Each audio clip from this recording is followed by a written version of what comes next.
Irmãos, então o nosso tema anual, unidade e comunhão. O subtema desse mês de junho, unidade e missão. Hoje na escola dominical, no nosso devocional, o seminarista Mário falou, e eu decorei, anotei aqui, decorei no grupo da igreja.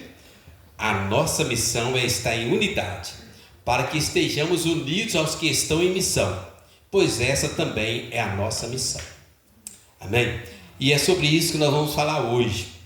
Hoje de manhã ele foi bem incisivo numa área, e eu queria falar nessas outras áreas aqui. O texto que nós lemos fala sobre isso.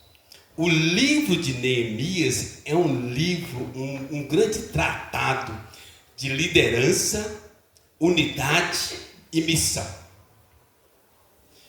Parece que Neemias se apresenta como se fosse um general, um sargento, alguém que coordena. Vocês perceberam, tem várias expressões militares no livro de Neemias. E agora ele está aqui numa situação interessante. Ele começou a construir o muro. Os inimigos, vendo que ele estava construindo e que o muro estava se reorganizando, o muro de Jerusalém, que havia sido destruído pela Babilônia 70 anos atrás, os inimigos planejam entrar no meio deles, matá-los. Essa era a situação deles aqui. Então eles tinham dois problemas. Neemias tinha dois problemas muito sérios aqui. Olha no capítulo 4 aí mesmo, olha um versículo apenas antes do que eu li, versículo 7. E tinha um problema sério, que era essa oposição dos inimigos. Mas ouvindo Sambalate, Tobias, Arábios, Amonitas, Asdoditas, que a reparação dos muros de Jerusalém ia avante, e que já se começava a fechar as brechas, ficaram sobremodos irados. Gente, já viu isso? Você começa a prosperar, fazer uma coisa boa, as pessoas ficam com raiva de você. Um dia eu vi um pastor pregando assim: é muito fácil chorar os que choram, mas é difícil alegrar os que se alegram. O povo morava na cidade, o muro era para proteção de todo mundo, mas quando eles viram que o muro prosperava, eles ficaram irados. Olha o versículo 8: ajuntaram-se todos de comum acordo para virem atacar Jerusalém, suscitar confusão ali. No versículo 11 fala que eles iam entrar no meio deles e matar, e cessar a obra. Misericórdia. Então Neemias tinha esse problema, a oposição ferrenha, irada dos inimigos. E tinha um outro problema muito sério, irmãos. Versículo 19 do capítulo 4 mesmo, aí olha, versículo 19, a desunião do povo, que nós lemos: disse eu aos nobres, aos magistrados e ao resto do povo: grande e extensa é a obra, e nós estamos no muro muito separados, longe uns dos outros. Irmãos, eu não sei qual era pior: os inimigos que estavam planejando entrar e matar, ou a falta de unidade do povo para cumprir aquela missão. Sinceramente, eu não sei qual é o pior, Eram esses dois problemas que Neemias estava enfrentando. Neemias, ele tinha um alto cargo no palácio, largou tudo para vir servir de graça. Ele chega a falar que ele pegou dinheiro do bolso dele, pegou as economias dele para comprar comida para o povo. Ele estava ali, irmãos, 100% voluntário, servo, querendo ajudar o povo. Ele não era mais daquele povo, não estava naquele povo, não precisava daquele povo, não morava naquele lugar, ele não tinha mais necessidade nenhuma daquilo, ele morava lá no palácio. Um alto cargo de confiança. Ele largou tudo e agora ele vem ajudar o povo. De um lado, os inimigos que também moravam na cidade. De outro lado, a falta de unidade no meio do povo. Esta é a situação, irmãos. E aí, a grande pergunta que nós queremos responder: quais os passos necessários para termos unidade e cumprir a missão. O nosso texto vai falar sobre isso. Três passos necessários que Neemias vai tomar, 3 atitudes para trazer unidade ao povo e cumprir a missão. Esse é o nosso tema de junho, né? Unidade e missão. Tá bom? Então vamos lá? Primeiro passo, né? Ou atitude que Neemias faz com o povo, versículo 9. Vamos ler juntos? Versículo 9. Porém, nós oramos ao nosso Deus, e como proteção pusemos guarda contra eles de dia e de noite. Primeiro eu quero fazer essa parte A desse versículo 9 aí, ó. Nós oramos ao nosso Deus. Nós oramos ao nosso Deus. Havia inimigos planejando entrar no meio do povo e matar o povo. O que eles fizeram? Vamos orar. Nós oramos ao nosso Deus. Ele conseguiu unir o povo em oração. Foi a primeira atitude, o primeiro passo, eu diria que foi o mais importante, que ajudou em todos os outros passos. Irmãos, a arma do povo de Deus não é física, é espiritual. Oração. Você vai perceber a história de Josafá. Quando o povo veio contra Josafá, diz que ele começou a orar e louvar a Deus, e o anjo do Senhor desbaratou os inimigos. Oração. A situação não era nada fácil, irmãos. Ele, pela sua própria capacidade, era muito pouco provável que conseguiria. Inimigos por fora, planejando morte, desunião do povo e desânimo no coração das pessoas. Porque imagina, você sabe, tem inimigos lá fora, o muro não era fácil, né? Desunião e o coração do povo. Olha no capítulo 1, versículo 3, quando Neemias ouve o primeiro relato, capítulo 1, versículo 3. Olha que Neemias ouviu a primeira vez. Disseram-me: os restantes que não foram levados para o exílio e se acham lá na província de Jerusalém, estão em grande miséria, desprezo. Os muros de Jerusalém estão derrubados e as suas portas queimadas. Inimigos por fora, desunião por dentro, e o povo totalmente desanimado, desamparado. Pobreza, fome, desprezo. Eles precisavam de uma intervenção sobrenatural. Nada mais resolveria para eles. Ou Deus agia em favor deles, ou não tinha outra solução. Por isso, irmãos, primeiro passo, nós oramos ao nosso Deus. Entendo, né? A graça de Deus moveu o coração do povo para o povo começar a orar. Irmãos, tem coisas que só o poder de Deus resolve. Abra aí, ó, Marcos 9, 29. Marcos 9, 29. Olha aí para você ver. Quem abriu, vão ler junto. Tem coisas que só o poder de Deus vai resolver, irmãos. Marcos 9, versículo 29. Quem abriu, vão ler juntos. Respondeu-lhes: esta casta não pode sair senão por meio de oração e jejum. Tem coisas que só o poder de Deus vai resolver, irmãos. Não adianta iludir. Só o poder de Deus, né? Irmãos, era uma situação muito complicada, muito difícil. E Neemias levou o povo a um apego à oração. Veja só, Neemias encoraja o povo a trabalhar. Neemias posiciona o povo, os guardas, de forma estratégicas. Mas Neemias entendeu, percebeu e não abriu mão da importância da oração. Irmãos, quando a gente ora, significa que a gente está se submetendo a Deus. Humildade, dependência.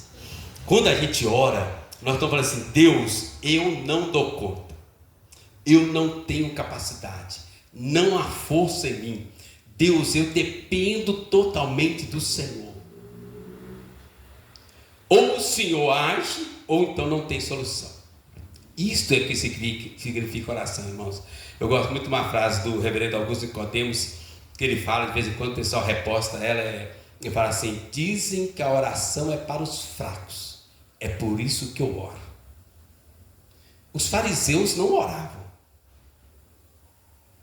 ou quando orava era de si para si. Eles se achavam fortes, independentes, não precisavam de Deus. Irmãos, quando você ora, significa humildade e dependência de Deus. Quando alguém faz alguma coisa sem regar com oração, significa que nós estamos fazendo na nossa própria força, nossa própria capacidade. E principalmente, irmãos, presta atenção, quando nós fazemos as coisas sem oração, nós estamos fazendo na carne, na força do braço, e o resultado é carne. Entende? A oração significa humildade, dependência, glórias para Deus. Sem oração significa minha força, minha capacidade, o meu eu, o meu ego, a minha carne, o meu próprio braço, e a glória de quem? É minha, porque eu que fiz tudo, eu não orei. Por isso, irmãos, nós não podemos, como igreja, jamais fazer as coisas sem oração, senão o nosso ego fica inflado, soberbo, independentes. Eu estava meditando essa semana, nos profetas.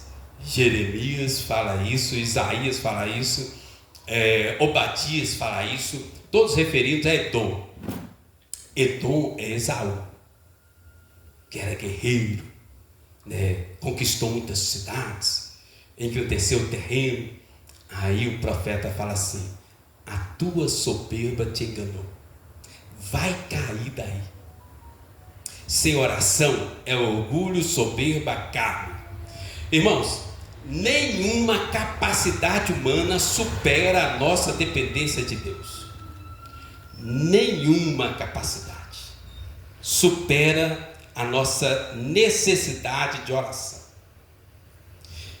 Alguns estavam muito bem armados, mas a melhor arma é a oração. Eles estavam estrategicamente bem situados e colocados, mas a melhor estratégia é a oração. Estão entendendo, irmãos? A importância da oração. Quando a gente olha na Bíblia, irmãos, a gente vê tanta coisa maravilhosa que aconteceu sobre oração. A gente fala muito de Elias, Elias orou, caiu fogo do céu. Elias orou, parou de chover 3 anos e 6 meses. Depois ele ora e chove de novo. Moisés orou e o mar vermelho abriu. Josué orou e o sol parou. Os cientistas entram em parafuso, Irmãos, eu poderia fazer uma lista aqui. Eu gosto muito da oração dos amigos de Daniel, Sadraque, Mesaque e Abednego. Lá em Daniel 3, olha só, eu gosto desse tipo de oração aqui. Nem sempre a gente tem coragem de fazer, não. Mas é um tipo de oração mais madura, Daniel 3, versículo 16, é um tipo de oração diferente. Quando Nabucodonosor levanta lá a estátua de ouro dele e manda todos adorarem, se prostrarem, e aí os 3 amigos de Daniel resolvem não se prostrar. Aquilo é informado para o rei Nabucodonosor, e agora o rei vem e fala com eles: ou vocês ajoelham, se prostram, ou serão lançados na fornalha ardente. Olha o que eles responderam, irmãos. Isso é um tipo de oração de um crente de verdade, maduro, que entendeu o lugar dele no reino de Deus e na oração. Se o nosso Deus, a quem servimos, quer livrar-nos, Ele nos livrará da fornalha de fogo ardente das tuas mãos, ó rei. Se não, Fica sabendo, ó rei, que não serviremos a teus deuses, nem adoraremos a imagem de ouro que levantastes. Se não, fica sabendo, não adoraremos. Se Deus quiser livrar, Deus vai livrar. Mas se Ele não livrar, nós não vamos adorar. Irmãos, uma consciência de quem Deus é. Oração, consciência, humildade, dependência. Sem oração, ego, orgulho, soberba, carne, braço, queda, ruína, pecado. A gente decide como vamos fazer as nossas coisas, como vamos viver a nossa vida, a nossa igreja. A nossa igreja tem alguns momentos de orações aí, ó, que a gente tem experimentado muitas coisas boas, muitas vezes, né? Tem manhã com Deus, segunda a sexta, 7 horas da manhã. Quem quiser vir é muito bem-vindo. Na terça-feira, por faixa etária, 20 horas. Toda terça-feira, 20 horas, tem oração para você. Na sexta-feira, o presbítero Naum está dirigindo reunião de oração online. Quem não pode vir durante a semana, por algum motivo, dá para participar na sexta-feira online, pelos pedidos. Aí já é um momento mais específico para necessidades, pedidos, objetivos e práticos. No dia 1º de cada mês, a gente faz um dia inteiro de oração, cada um na sua casa, é o relógio 24 horas de oração.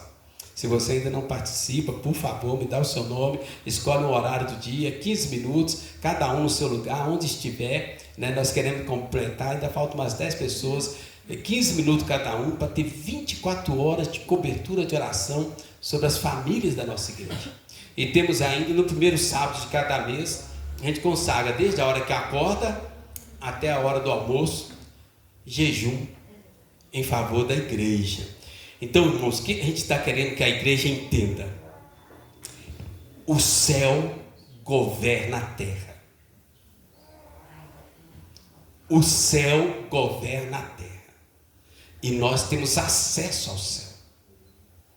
Apocalipse 8 fala que quando as orações dos santos chegaram no céu, Deus abriu o selo e derramou. E as coisas começaram a acontecer na terra. Apocalipse 8. Bom, então, primeira coisa, para eles conseguirem aqui completar a missão, unidade na oração. Unidade na oração. Nós oramos ao nosso Deus. Irmãos, este tem que ser o primeiro passo de cada um de nós, cada dia, em cada circunstância, situação. Primeiro passo. E nós não deveríamos dar nenhum passo se não dessemos esse primeiro passo. Oração. E aí vocês vão ver as coisas mudarem e acontecerem.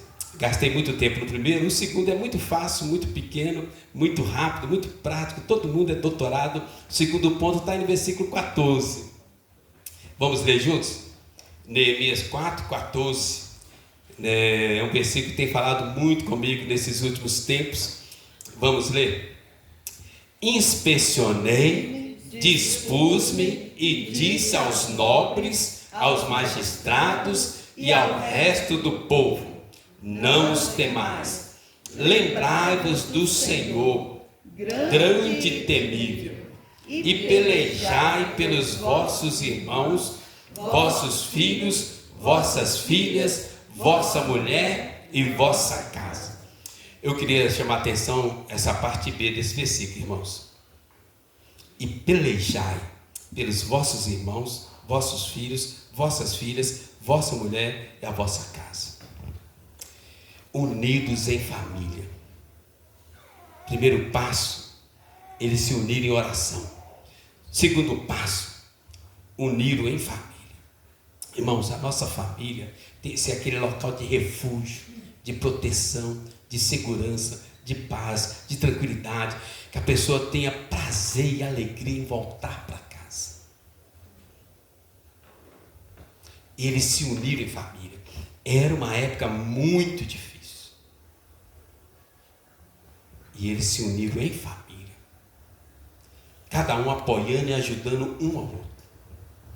Eles faziam a obra, estavam unidos na oração, unidos na missão, mas eles não abriram mão da família, não negligenciaram a família. Irmãos, presta atenção numa coisa aqui, olha. A nossa primeira missão é a nossa própria família.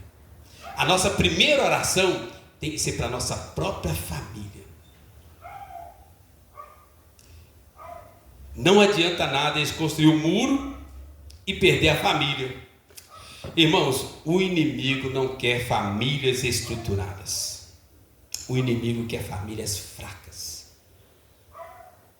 sem unidade, sem união, sem oração. Famílias fracas, igrejas fracas.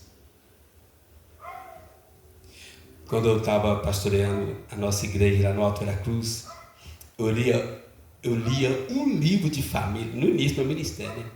Eu lia um livro de família por mês. Todo mês eu lia um livro novo sobre família. Eu tenho dezenas e dezenas de livros sobre família.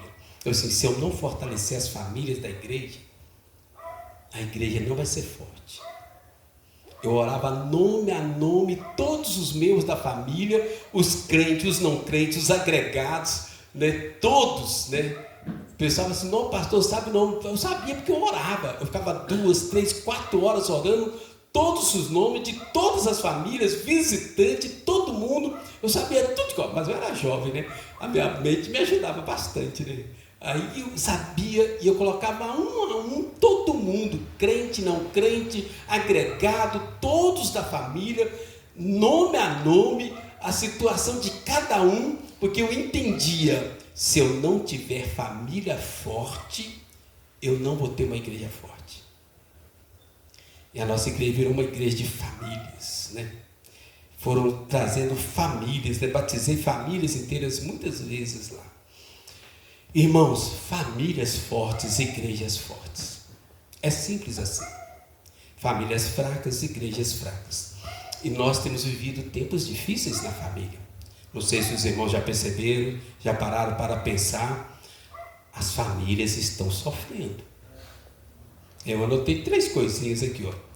As distrações se multiplicaram, enfraqueceram as famílias.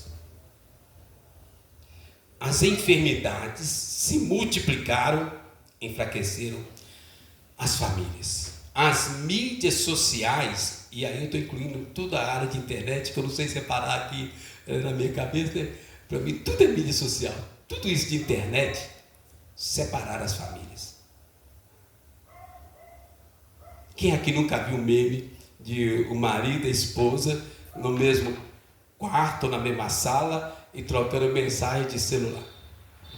Na mesma casa e trocando mensagem de celular. Irmãos, as famílias têm vivido tempos difíceis.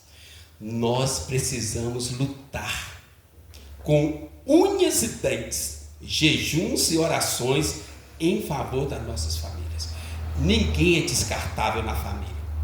Às vezes aquele na família a gente dá o menor valor, às vezes aquele vai ser o arrimo da família, o que vai fazer diferença na família, que vai impactar, abençoar e consagrar a família. Entende, irmãos?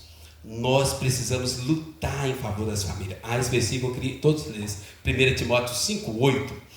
Abra sua Bíblia aí, olha. 1 Timóteo 5, versículo 8. Olha esse texto, irmãos. Esse texto é muito sério.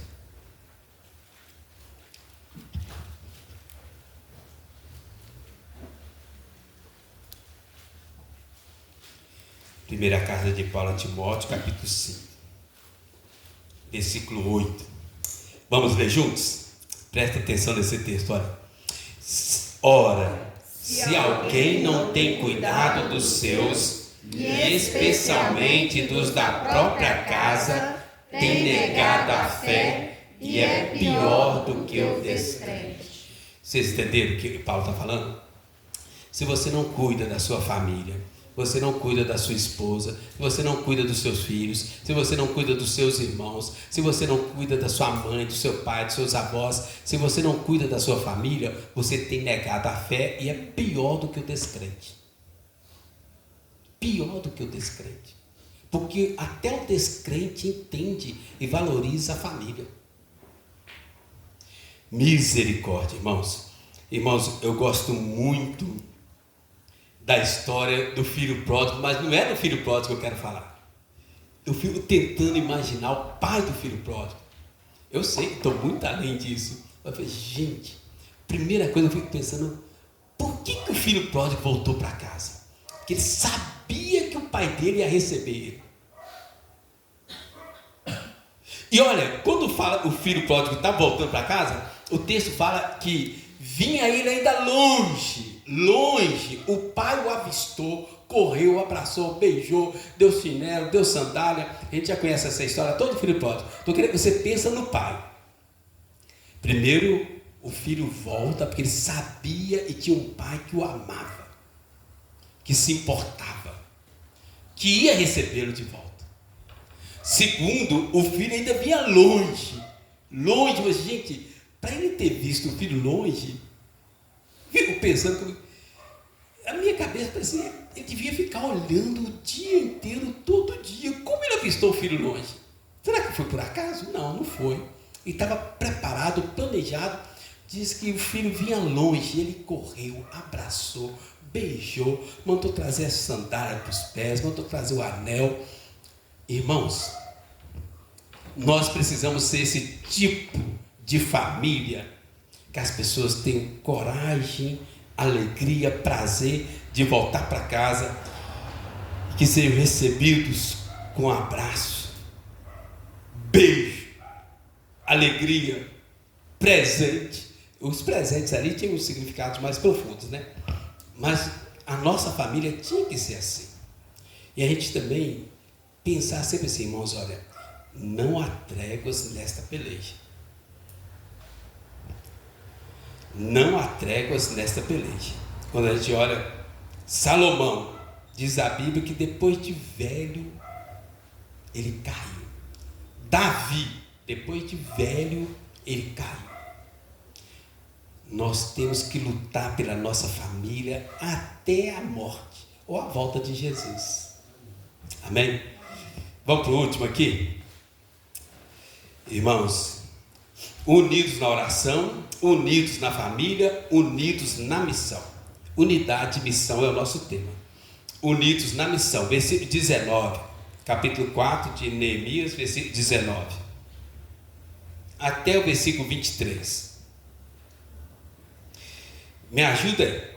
Eu vou ler o versículo que vocês leram ontem. Neemias 4, 19 ao 23. Disse eu aos nobres, aos magistrados e ao resto do povo: grande e extensa é a obra, e nós estamos no muro muito separados, longe uns dos outros. Podem ler. No lugar em que ouvides o som da trombeta, para ali acorrei a ter conosco. O nosso Deus pelejará por nós. Assim trabalhávamos na obra. Metade empunhava as lanças desde o raiar do dia até o sair das estrelas.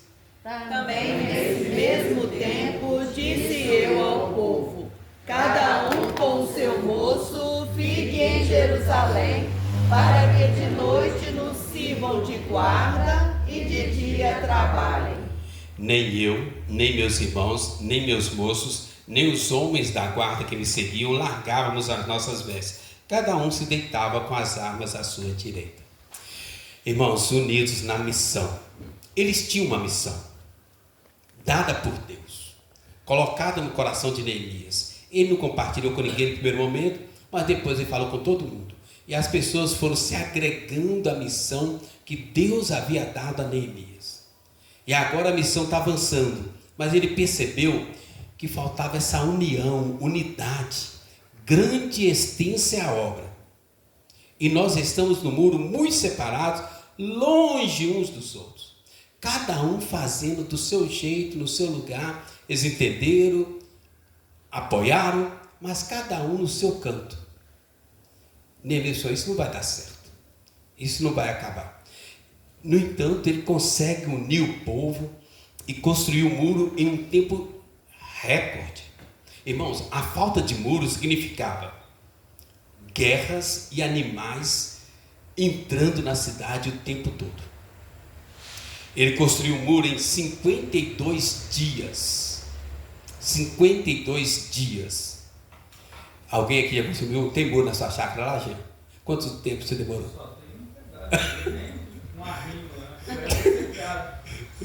Tem muro na sua chácara, Nandinho? Tem não?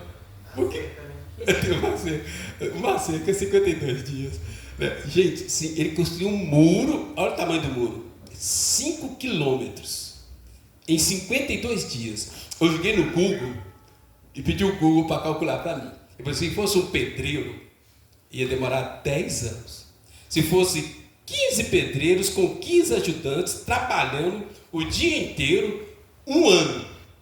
Neemias construiu em 52 dias. Vamos arredondar para 2 meses.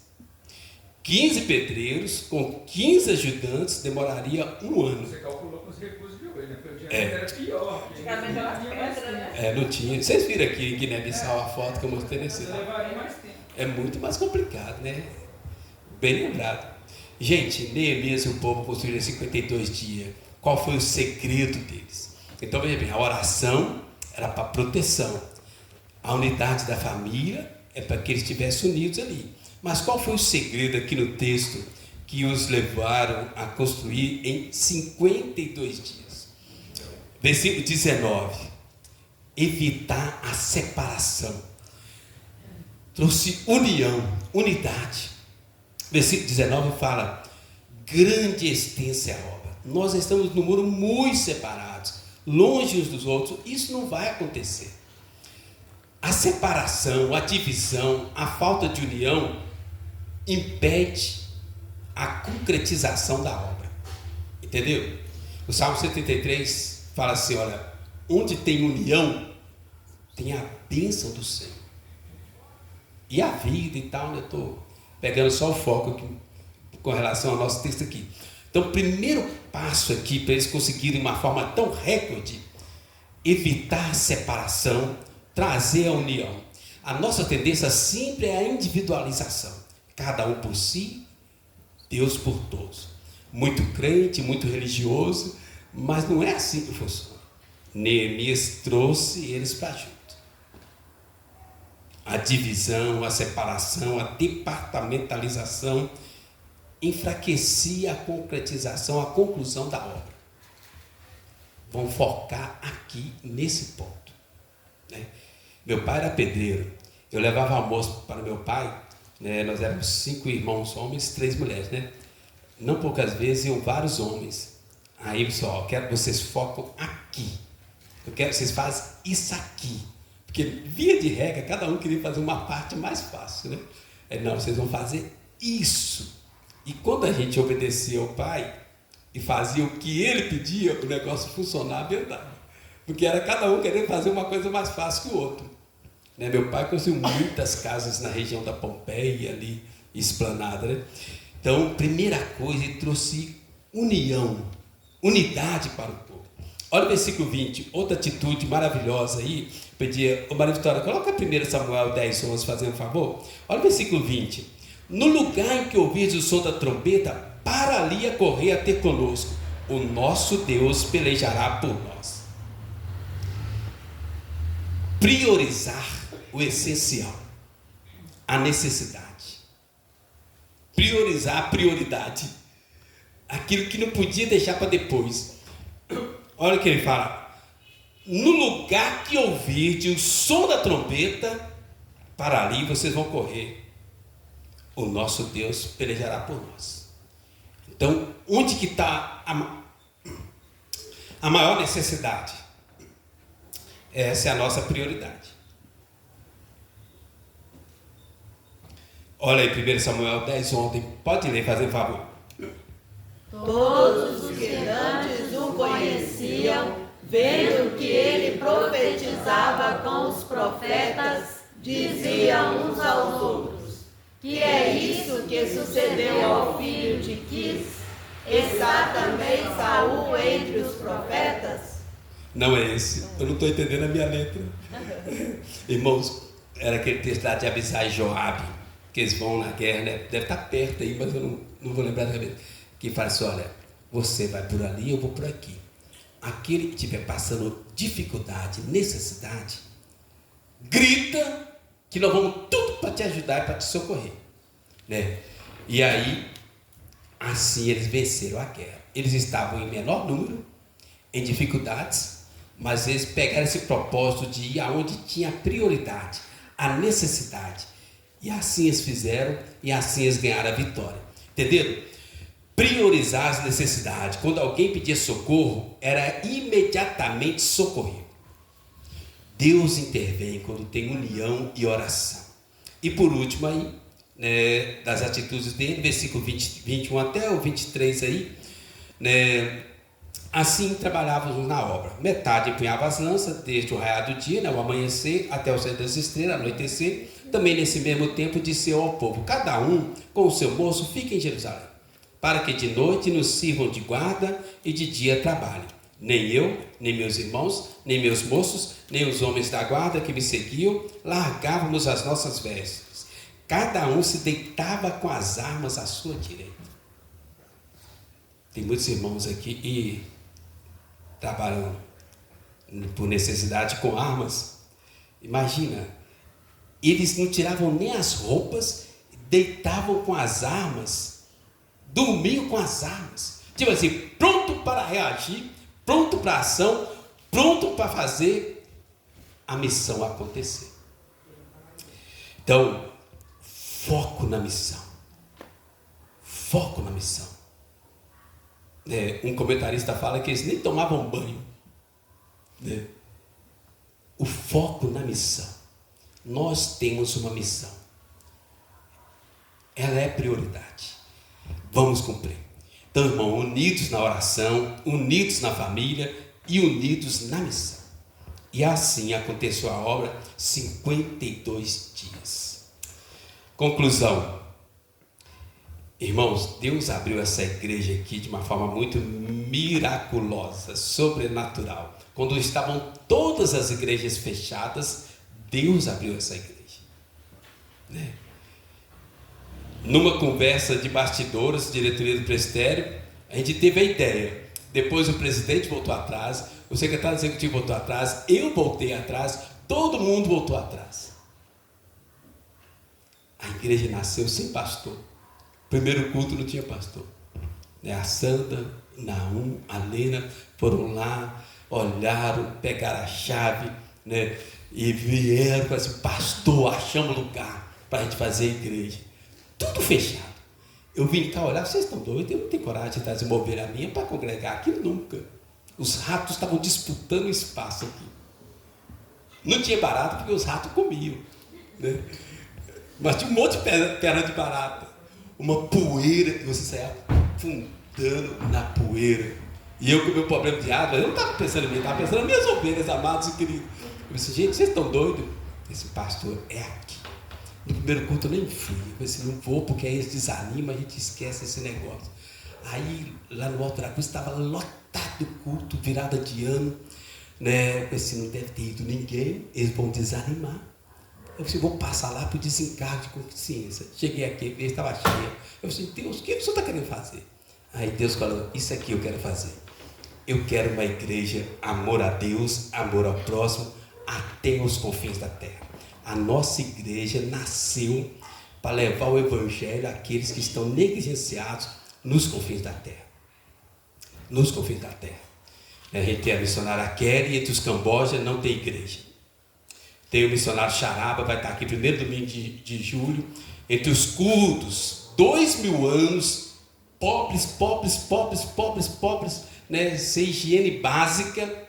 Agora tem uma primeira igreja presbiteriana lá para eles. Não tinha nenhuma igreja de tipo nenhum. E ele já está plantando a segunda igreja. Na Albânia, uma região de muita pobreza, agora tem curso profissionalizante para adolescente, tem aulas, tem isso, tem aquilo, uma coisa maravilhosa. Irmãos, vão lá na Albânia visitar, nós vamos conhecer as igrejas de Apocalipse, que está perto, não está na Albânia. A gente vai para a Albânia, depois a gente visita a Grécia, visita as igrejas do Apocalipse. Em outubro vai ter mais uma excursão. Ano sim, ano não, ele faz uma excursão para lá. Aí você vê no Panamá. Panamá é um país rico, mas a riqueza é uma idolatria. Primeira igreja presbiteriana, parceria nossa. E agora a segunda na roça. Não sei quem viu as fotos lá no meio do mato, horas e horas de mato. E vai aí Guiné-Bissau, uma pobreza, um dos países mais pobres do mundo. Né? Primeira vez que eu vi as fotos lá, eu chorei. Ele mandou essas fotos aí, curiosidade matou o gato, né? Eu disse assim, tira a foto do banheiro. Não sei por que eu fui perguntar isso, não sei por que ele pede para tirar foto do banheiro. Né? Sabe aquelas coisas que você fala por falar e fica o resto da vida arrependendo? Aí eu disse, tá bom, pastor, vou tirar a foto do banheiro. Um cômodo de 1 por 1, sei lá, de adobo. Alguns aqui nem sabem o que é adobo. Sem porta, com um pano na porta e sem vaso. Este era o banheiro deles. Eu tenho meu notebook, qualquer dia eu vou mandar para vocês, tá bom? Eu falei assim, gente, misericórdia, gente, a nossa igreja nasceu para isso. Amor a Deus, amor ao próximo, até os confins da terra. Amor a Deus, oração. Por isso a nossa igreja tem muitas atividades de oração. Através da oração que nós alimentamos nosso amor a Deus, Bíblia, Santa Ceia, culto, amor ao próximo, orar uns pelos outros, pedidos de oração, tanta gente sofrendo, socorro, obras sociais. Isso ainda a gente está devendo, mas a gente sonha com uma igreja com muitas obras sociais, fazendo muitas atividades. Outro dia eu estava planejando ir ali fazer obras sociais na UPA, um amigo meu, pastor, falou assim, não vai não. Eu fui e eles me expulsaram a paulada, porque atrapalha o comércio deles, que estão explorando os outros que estão lá esperando uma consulta. Que isso, cara, que absurdo, então vai para você ver. Né? Eu falei assim, mas que loucura, né? Obras sociais, visitação, atenção, carinho e até os confins da terra. Irmãos, ainda há muitos eleitos de Deus que não conhecem a Deus, não amam a Deus, porque nunca ouviram falar de Deus. Quem é que vai fazer isso? É a igreja. E Deus abriu a nossa igreja para isso. Para isso. Né? Eu fiz um voto para Deus, mas eu também não vou ficar pedindo dinheiro, essas coisas não. Deus, não, de dinheiro eu cuido. Né? Deus é o dono do ouro da prata. Só abre a igreja e vamos fazer esse negócio acontecer. Nós sonhamos com a volta de Cristo, mas para isso, Deus tem que ser conhecido até os confins da terra. Amém? Amém? Glória a Deus. É para isso que nós nascemos e existimos. Amor a Deus, amor ao próximo, até os confins da terra. Quem não percebeu, é o grande mandamento e a grande comissão, na qual Jesus fala que resume toda a Bíblia. Grande mandamento, a grande comissão, a qual Jesus falou que resume toda a Bíblia. Tá bom? Então, esse é o desafio, irmão. Unidos nessa missão. Amor a Deus, amor ao próximo, até os confins da terra. Né? E Deus seja louvado e glorificado. Vamos orar?